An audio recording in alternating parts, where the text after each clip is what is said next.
Olá amigos, bem-vindos ao canal Explicando o Espiritismo. Eu sou Alexandre Mano. Neste vídeo passamos ao capítulo 2 do primeiro livro. Elementos gerais do universo. Nos vídeos anteriores cobrimos o capítulo 1. Pergunta 17. Pode o homem conhecer o princípio das coisas? Não. Deus não permite que tudo seja revelado ao homem, aqui na Terra. Pergunta 18. O homem penetrará um dia o mistério das coisas que lhe estão ocultas. O véu se ergue na medida em que ele se depura, mas, para a compreensão de certas coisas, necessita de faculdades que ainda não possui. Pergunta 19. O homem não poderá, pelas investigações da ciência, penetrar alguns dos segredos da natureza. A ciência lhe foi dada para o seu adiantamento em todos os sentidos, mas ele não pode ultrapassar os limites fixados por Deus. Pergunta 20. Pode o homem receber, fora das investigações da ciência, comunicações de uma ordem mais elevada sobre aquilo que escapa ao testemunho dos sentidos? Sim, se Deus o julgar útil, pode revelar-lhe aquilo que a ciência não consegue apreender. Os espíritos nos ensinam que, gradativamente, teremos acesso a mais e mais informação acerca do universo e da origem da matéria. Porém, as limitações dos nossos sentidos e da nossa inteligência impõem certos limites. Quando a Terra estiver num patamar de desenvolvimento intelectual e moral que nos permita ultrapassar estas limitações, teremos mais conhecimento. Basta fazer um exercício de raciocínio. Se mesmo com todo o investimento que é feito em investigação com fins puramente de lucro, exploração do nosso semelhante e para a guerra, e mesmo assim a humanidade tem feito avanços admiráveis, o que conseguiríamos se toda a investigação estivesse direcionada para o nosso adiantamento intelectual e moral? Pergunta 21. A matéria existe desde toda a eternidade, como Deus, ou foi criada por ele num certo momento? Só Deus o sabe.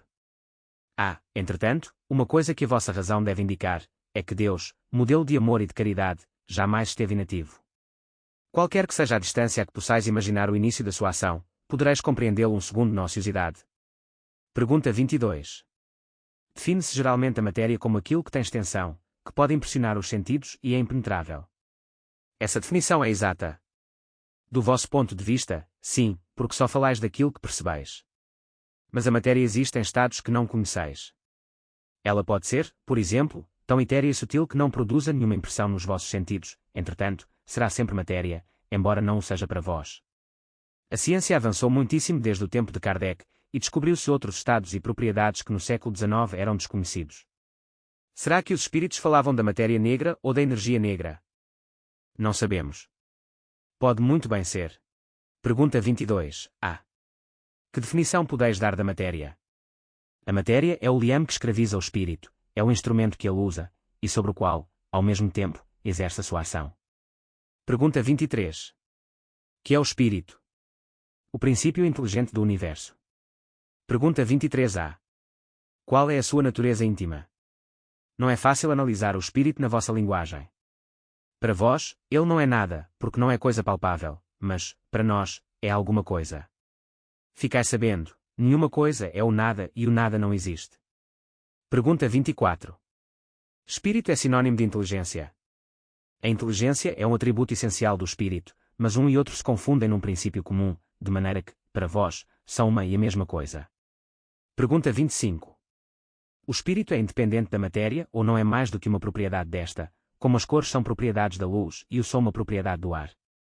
São distintos, mas é necessária a união do espírito e da matéria para dar inteligência a esta. Pergunta 25a. Esta união é igualmente necessária para a manifestação do espírito. É necessária para vós, porque não estáis organizados para perceber o espírito sem a matéria, vossos sentidos não foram feitos para isso. Pergunta 26. Pode-se conceber o espírito sem a matéria e a matéria sem o espírito?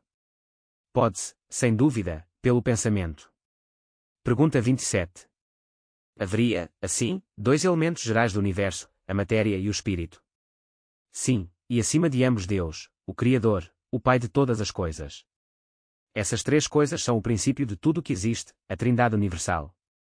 Mas, ao elemento material é necessário juntar o fluido universal, que exerce o papel de intermediário entre o espírito e a matéria propriamente dita, demasiado grosseira para que o espírito possa exercer alguma ação sobre ela. Embora, de certo ponto de vista, se pudesse considerá-lo como elemento material, ele se distingue por propriedades especiais. Se fosse simplesmente matéria, não haveria razão para que o espírito não o fosse também. Ele está colocado entre o espírito e a matéria, é fluido, como a matéria é matéria. Suscetível, em suas inumeráveis combinações com esta, e sob a ação do Espírito, de produzir infinita variedade de coisas, das quais não conheceis mais do que uma ínfima parte. Esse fluido universal, ou primitivo, ou elemento, sendo o agente de que o Espírito se serve, é o princípio sem o qual a matéria permaneceria em perpétuo estado de dispersão e não adquiriria jamais as propriedades que a gravidade lhe dá. Pergunta 27a. Será esse fluido o que designamos por eletricidade? Dissemos que ele é suscetível de inumeráveis combinações. O que chamais fluido elétrico, fluido magnético são modificações do fluido universal, que é, propriamente falando, uma matéria mais perfeita, mais sutil, que se pode considerar como independente. Pergunta 28. Sendo o espírito, em si mesmo, alguma coisa, não será mais exato, e menos sujeito a confusões, designar esses dois elementos gerais pelas expressões, matéria inerte e matéria inteligente? As palavras pouco nos importam. Cabe a vós formular a vossa linguagem, de maneira a vos entenderdes. Vossas disputas provêm, quase sempre, de não vos entenderdes sobre as palavras. Porque a vossa linguagem é incompleta para as coisas que não vos tocam os sentidos. Voltamos aqui à questão da linguagem que já abordamos nos vídeos anteriores. Os ensinamentos dos espíritos muitas vezes soam-nos incompletas. É muito difícil transpor certas ideias para a nossa linguagem.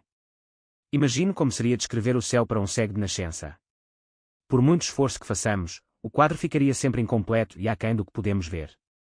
Neste capítulo introduz-se um tema muitíssimo importante para a compreensão de inúmeros fenómenos espíritas, o fluido cósmico universal. Neste momento os espíritos apenas abordam ao de leve a questão, mas Kardec volta a ela mais tarde. Fiquemos ao menos com esta ideia: o fluido cósmico universal é a substância primitiva a partir da qual toda a matéria e a energia do universo foram criadas. Assim, tudo o que existe são transformações do fluido cósmico universal. No próximo vídeo desta série continuaremos o estudo do segundo capítulo do Livro dos Espíritos. Espero ter aumentado os seus conhecimentos acerca da doutrina espírita. Se ainda tiver dúvidas, utilize os comentários. E se pensa que estes conteúdos são úteis, faça like ao vídeo, subscreva o canal, deixe um comentário e partilhe o vídeo.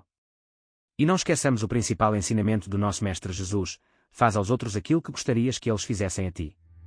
Fiquem bem.